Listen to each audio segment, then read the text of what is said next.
You're not falling behind, even if it feels that way when you scroll through other people's milestones, announcements, achievements, engagements, promotions, relocations, launches, and celebrations, even if it feels that way when conversations subtly turn into comparisons and timelines become measuring sticks, even if it feels that way when you look at your own life and see pauses where you expected progress, silence where you expected applause, and uncertainty where you expected clarity.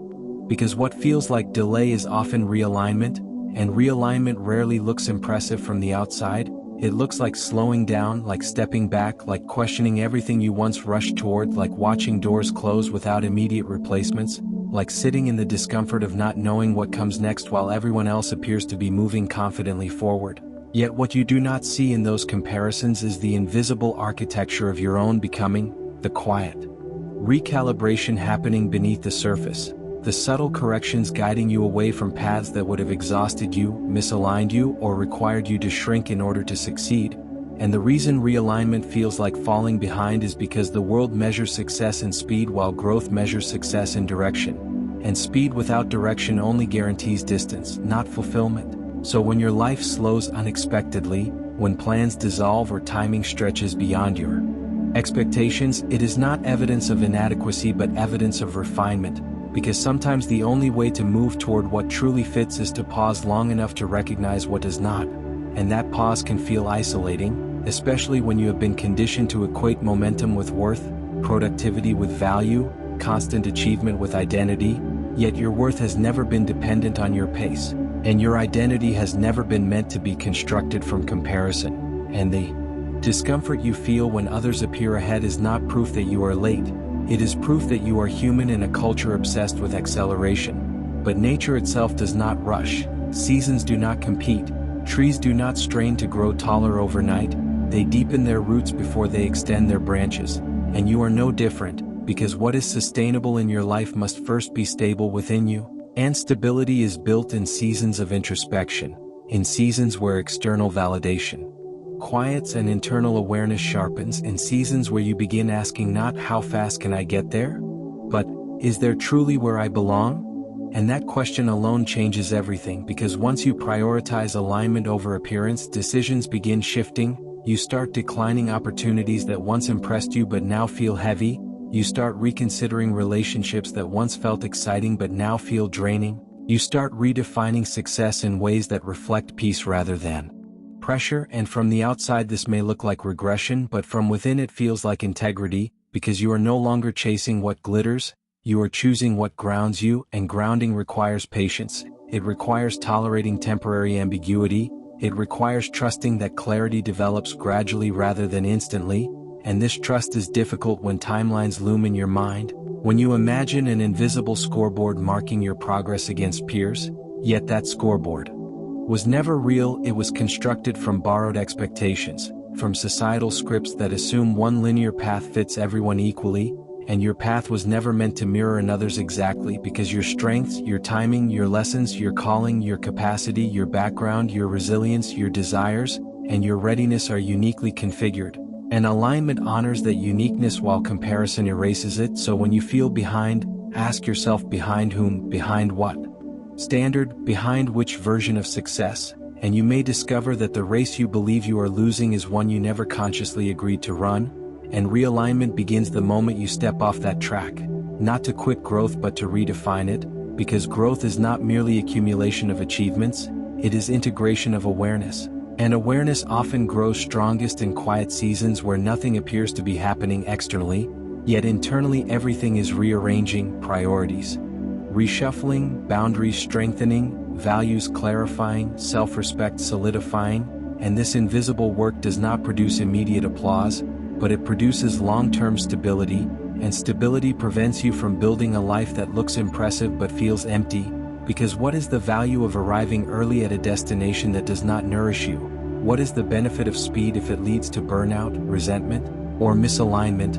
And many who appear ahead are quietly confronting those exact realities, because fast success without inner readiness creates pressure rather than peace, and the universe or life itself or your own subconscious wisdom sometimes slows you down not to deny you but to prepare you, to ensure that when you step into your next chapter you can sustain it, enjoy it, and expand within it rather than merely survive it.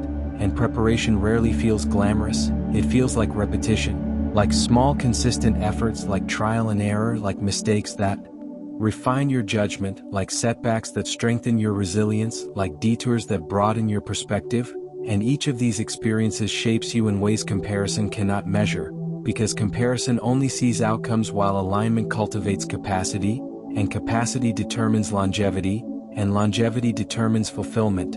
And fulfillment is never achieved through rushing, it is achieved through resonance, through choosing paths that echo your authentic self rather than your anxious self. And authenticity requires courage, especially when it contradicts popular timelines, because it may mean staying single longer than expected to protect your standards, changing careers later than others to honor your calling, returning to study after peers have settled, starting over in environments where you are unknown, investing in healing while others invest in status. And these choices can feel like delays when viewed through conventional lenses, yet through the lens of alignment, they are acts of bravery, because you are prioritizing depth over display, substance over speed, clarity over competition. And this recalibration is not passive, it is intentional, even when it unfolds gradually, and gradually is often the most sustainable pace, because rapid expansion without internal grounding can fracture under pressure, while slow intentional growth roots deeply enough to withstand storms. And perhaps what you interpret as falling behind is actually protection from premature exposure, protection from responsibilities you were not yet equipped to carry, protection from commitments that would have limited your evolution, protection. And distinguishing between discomfort that signals growth and discomfort that signals misalignment becomes one of the most important skills you will ever develop, because not all struggle means stop and not all ease means go. And when you are realigning, you begin to sense the difference intuitively. You begin to notice that growth discomfort, though challenging, carries a quiet sense of rightness beneath it, a grounded knowing that even though this is stretching you, it is not shrinking you. Even though it is demanding more from you, it is not asking you to betray yourself. Whereas misalignment discomfort feels depleting, heavy, constrictive, like you are performing rather than participating, like you are surviving rather than expanding. And learning this distinction protects you from confusing temporary challenge with permanent misdirection. Because when you feel behind, it is easy to assume that any difficulty means you chose wrong, yet often difficulty simply means you are developing capacity, and capacity is built by staying present through the stretch rather than abandoning yourself at the first sign of pressure. And this is where realignment matures into resilience, because resilience is not about forcing outcomes but about remaining rooted in who you are while outcomes unfold. It is about trusting that your slower pace is not a flaw but a filtration system, filtering out what is not meant for you, filtering in what aligns more deeply. And filtration takes time, just as clarity takes time, and time can feel threatening when you equate speed with safety. Yet true safety comes from stability, not velocity, because velocity without direction can carry you far from yourself. And many people who appear ahead are quietly navigating the consequences of moving quickly without alignment, learning lessons under pressure that you are learning in preparation. And preparation is gentler than correction, because correction often comes through collapse, while preparation comes through awareness. And awareness is what you are cultivating in this season, even if you did not consciously choose it, because every pause has invited reflection, every delay has invited reevaluation, every redirection has invited reconsideration of what truly matters. And when you reflect honestly, you may realize that your definition of success has shifted, that what once excited you now exhausts you, that what once impressed you now feels empty, that what once felt urgent now feels optional. And this shift is not loss, it is liberation, because you are no longer chasing symbols, you are seeking substance, and substance rarely forms overnight. It is layered gradually through experience, humility, discipline, and discernment. And discernment is sharpened in seasons where you cannot simply follow the crowd, where your path diverges from familiar routes, where your timing does not match the majority, and divergence can feel lonely, yet it is often the birthplace of originality, because when you stop copying timelines you start creating one, and creation requires courage, especially when there is no visible proof yet that it will work.